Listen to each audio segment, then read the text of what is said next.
Hariom, Umanand ma'am, Om Shanti ma'am, ओम ज्ञान ma'am, आप सभी दर्शकों का हमारे चैनल पर स्वागत है। आज हम लोग बीएड थर्ड सेमेस्टर के अंतर्गत महिला शिक्षा और सशक्तिकरण में संबंध, यानी महिला सशक्तिकरण और शिक्षा में संबंध। अब अगर बात करें शिक्षा की, क्या है शिक्षा?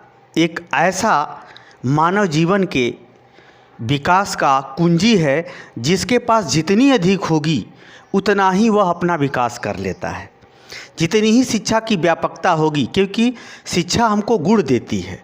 गुण हमको कला, व्यवहार इत्यादि योग्यता, क्षमता देता है, जिससे हम आर्थिक शक्ति, सामाजिक शक्ति, नैतिक शक्ति, धार्मिक शक्ति, लोकतांत्रिक शक्ति इत्यादि को प्राप्त करके उसका उपभोग करके हम आगे बढ़ जाते हैं।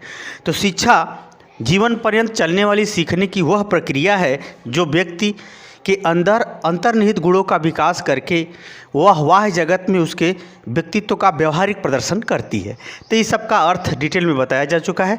सशक्तिकरण का तात्पर्य यहाँ ये होता है कि महिलाओं के आर्थिक शक्ति, सामाजिक शक्ति, नैतिक शक्ति, धार्मिक शक्ति, राजनैतिक शक्ति इत्यादि में वृद्धि से है, उसको हम क्या कहते हैं? सशक्तिकरण। यानी शक्ति की उपयोगिता, पद प्रतिष्ठा की उपयोगिता या पद में वृद्धि सशक्तिकरण कहलाता है। इस सब का डिटेल में चर्चा किया जा चुका है। आप प्लीज़ प्लेलिस्ट में जाइए, वहाँ से इसको एक एक शब्द का कई प्रकार से अर्थ बताया गया, वहाँ से पढ़िए। आगे इस वीडियो में हम लोग देखेंगे महिला शिक्षा और सशक्तिकरण में संबंध। जैसे आदमी अगर अच्छा भोजन करेगा तो उसका शारीरिक भी विकास होता है और उसका मानसिक भी विकास होता है, क्योंकि स्वस्थ शरीर में स्वस्थ मस्तिष्क का विकास होता है।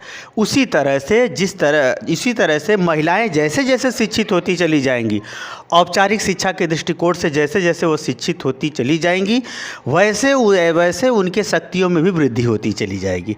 क्योंकि शिक्षा हमको गुण और योग्यता देती है, क्षमता देती है, उसकी उपयोगिता को बताती है, जिसके कारण से महिला जैसे जैसे शिक्षित होती चली जाएंगी वैसे उसे उनके शक्ति में वृद्धि होती चली जाएगी।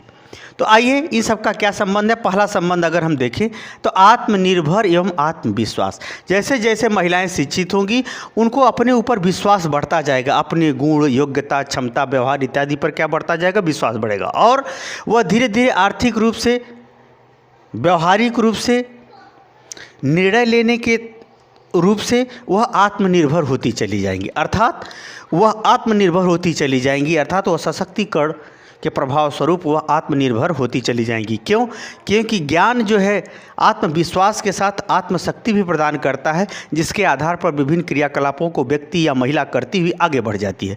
तो महिला शिक्षा जितना बढ़ेगी उतना सशक्तिकरण बढ़ेगा, जिसके फलस्वरूप महिलाओं में आत्मविश्वास और आत्मनिर्भरता, स्वावलंबन की प्रवृत्ति, योग्यता, क्षमता बढ़ती चली जाएगी। पहला संबंध है आत्मनिर्भर और आत्मविश्वास को बढ़ाने के लिए महिला शिक्षा और उसको सशक्तिकरण, महिला शिक्षा और सशक्तिकरण का मिला प्रभाव देखने को मिलेगा पहले संबंध के रूप में। दूसरा है व्यक्तित्व की पूर्णता। जैसे व्यक्ति के पास योग्यता हो, शिक्षा हो, लेकिन उसका उपयोग न हो तो वह व्यक्ति अपने आप को पूर्ण नहीं समझ सकता। जैसे महिलाओं के पैसा भारत में दिया जाता है कि लो रखो, लेकिन उपयोग करने का अधिकार उसको नहीं देते हैं लोग। तो ये होता क्या है? योग्यता तो है पैसा संभालने की, लेकिन उपयोगिता न होने के कारण से वह अपने ढंग से उस पैसे में वृद्धि या अपने ढंग से उसको सुरक्षा नहीं दे पाती है। जब महिलाओं की शिक्षा बढ़ती है और सशक्तिकरण बढ़ता है, यानी उनको पद, योग्यता, क्षमता का उपयोग करने का अधिकार जब मिल जाता है, तो वह अपने पूर्ण व्यक्तित्व का प्रदर्शन या व्यवहार प्रदर्शित करने लगती हैं। यानी दूसरा संबंध है कि महिला शिक्षा और सशक्तिकरण के फलस्वरूप महिलाएं अपने व्यक्तित्व का पूर्ण उपयोग करती हैं, पूर्ण प्रदर्शन करती हैं, पूर्ण रूप से वह विकास करने में सफल होती हैं। तो अगर दूसरा संबंध इसका ये बन रहा है कि महिला शिक्षा और सशक्तिकरण व्यक्तित्व के पूर्ण विकास में सहयोग प्रदान करता है।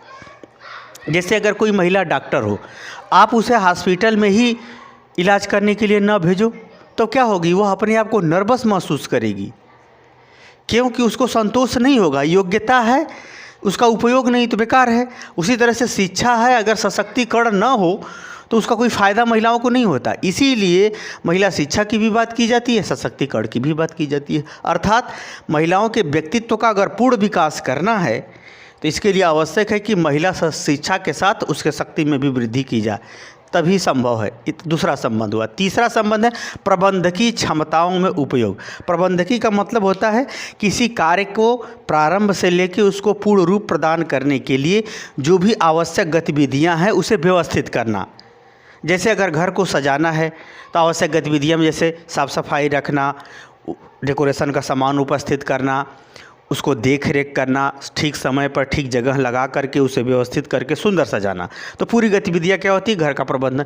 उसी तरह से महिलाओं को अगर देखा जाए तो घर का काम धाम करना, देखना, सबका मान सम्मान, सेवा, ये सब ये है प्रबंधकीय कार्य। उसी तरह से होटल का भी है। उसी तरह से अगर हम बात करें प्रबंधकीय कार्य में तो महिला अगर कहीं विद्यालय में है या किसी भी पद पर है तो उसको सभी समस्त गतिविधियों को मिला करके उसे वह व्यवहार प्रदर्शित करना पड़ता है। तो तभी ये प्रबंधकीय कार्य व्यवस्थित हो सकता है जब महिला शिक्षित हो और उसके पास उन विभिन्न तत्वों का, वो विभिन्न आवश्यकताओं का या विभिन्न उपकरणों को अरेंज करने की शक्ति प्रदान हो, शक्ति प्राप्त हो, उसका लोग बात माने। तो कहने का ये तात्पर्य है कि अगर किसी व्यवहार या किसी क्रियाकलाप को व्यवस्थित करना है तो महिला शिक्षा और सशक्तिकरण आवश्यक होता है, तभी ये संभव होगा। अगला है लोकतंत्र की सफलता। लोकतंत्र में आधी महिला आधा पुरुष होते हैं, तो लगभग ऐसी स्थिति होती है हर जगह। तो लोकतंत्र में महिलाओं की भूमिका बढ़नी चाहिए, चाहे वह नेतृत्व के क्षेत्र में हो, चाहे वह नौकरशाही के क्षेत्र में हो, और चाहे वह जो है किसी क्रियाकलाप, व्यवहार, निर्णय लेने संबंधी बातें हों या समाज की योजना बनाने संबंधी बातें हों, तो तब वह लोकतंत्र क्या होगा? सफल होगा, क्योंकि सभी के घर महिलाएं हैं, आधा पुरुष तो आधा महिला है। तो लोकतंत्र को अगर सफल बनाना है या लोकतंत्र को सफल बनाने के लिए यह आवश्यक है कि महिलाओं को शिक्षित भी किया जाए और उनको शक्ति भी प्रदान की जाए, तभी यह सफल होगा। यानी लोकतंत्र को सफल बनाने में इन दोनों का संबंध है, प्रबंधकीय क्षमता का सही ढंग से उपयोग करने में भी इन दोनों का संबंध है, व्यक्तित्व का यानी महिला के व्यक्तित्व का पूर्ण विकास के लिए भी इसका संबंध है। आगे चलते हैं। आत्मरक्षा का आधार। अगर महिला है तो उसको जैसे जैसे आप शिक्षित करते चले जाएंगे वैसे वैसे योग्यता क्षमता उसकी बढ़ती चली जाएगी, और उसे जब आप आर्थिक शक्ति, सामाजिक शक्ति, राजनीतिक शक्ति के माध्यम से उसके सशक्तिकरण में वृद्धि करेंगे तो इसको ये आवश्यक हो जाता है कि वह अपने मान सम्मान या महिलाओं के प्रति हो रहे अपराध को रोके। आत्मरक्षा यानी अपराध को रोकना, घरेलू हिंसा को रोकना या अपने आत्मसम्मान और आत्मरक्षा के लिए विभिन्न नियम कानून व्यवहार को बनाना, ये सब आत्मरक्षा के विभिन्न क्रियाकलापों को बनाए रखने के लिए या निर्मित करने के लिए या असामाजिक तत्वों को समाप्त करने के लिए या असामाजिक तत्वों से महिलाओं की रक्षा हेतु इन दोनों गतिविधियों की भी आवश्यकता आ पड़ती है, क्योंकि इन दोनों, जब तक ये दोनों नहीं मिलेंगे तब तक ये संभव नहीं है। अपराध महिलाओं के प्रति बढ़ता जा रहा है, लेकिन अगर लोकतंत्र में महिलाओं की भागीदारी नहीं बढ़ेगी तो अपराध रोकना मुश्किल हो जाएगा, क्योंकि झेलने वाला महिला वर्ग है। अगर नियम बनाने वाला पुरुष वर्ग हो गया तो समस्या जटिल होती चली जाएगी। समस्याओं को अगर दूर करना है तो निश्चित रूप से आत्मरक्षा के आधार पर महिलाओं के शक्तिकरण में वृद्धि की जाए ताकि वो अपने प्रति अपराध को रोक सके। तो आत्मरक्षा के लिए भी इन दोनों का अपना गहरा संबंध है। आज ही देख लीजिए, महिलाओं के प्रति इतनी अश्लील गाने आते हैं, लेकिन पुरुषों का उसको समाप्त करने या उस पर प्रतिबंध लगाने की भी कोई बातें नहीं चल रही है।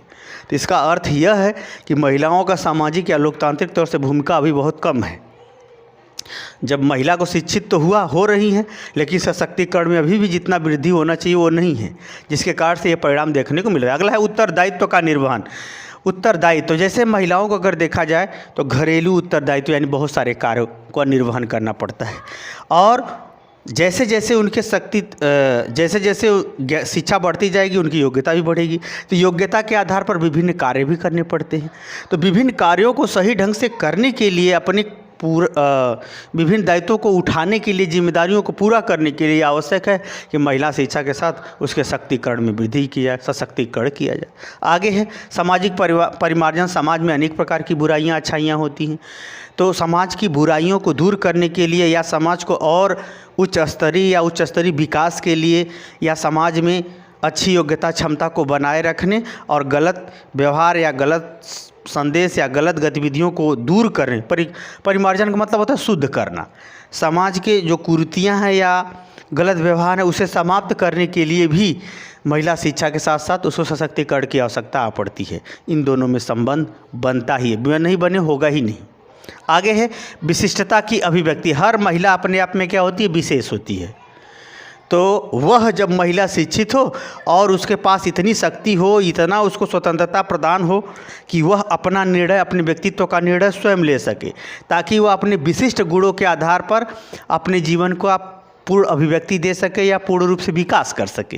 तो इसके लिए आवश्यक है कि नारी शिक्षा के साथ साथ सशक्तिकरण को बढ़ावा दिया जाए।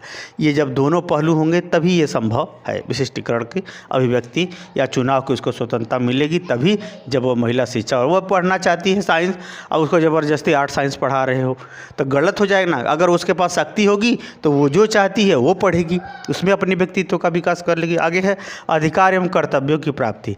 जैसे जैसे महिलाएं शिक्षित होती जाएंगी, उनके पास शक्ति, पद, प्रतिष्ठा, मान सम्मान, आर्थिक शक्ति बढ़ती जाएगी, वैसे वैसे वे अपने अधिकार यानी समाज में जो महिलाओं का आधा अधिकार होता है उन अधिकारों को प्राप्त करते हुए उसके प्रति कर्तव्यों को निर्वहन करने में सफल हो जाएंगी।